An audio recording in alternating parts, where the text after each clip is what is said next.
সাহেব বললে খুশি বাঁচবো না, খুশি মরলে সাহেব বাঁচবো না, আর আমি খুশিরে ছাড়া বাঁচবো না। কিন্তু আমার খুশি অনেক দূরে চলে গেছে।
যতদিন পর্যন্ত আমি সাদিয়াকে না পাবো ততদিন পর্যন্ত আমি মিমকে চেয়ে যাব।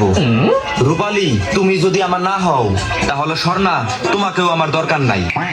আমার পরিমণি ঠিক আছে।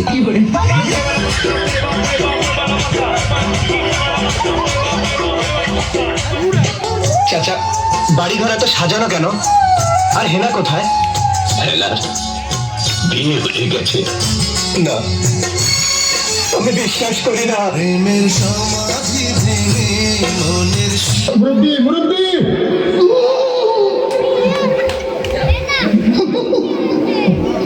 বুঝছো না, উনি মনে করছো অন্য বুঝুন।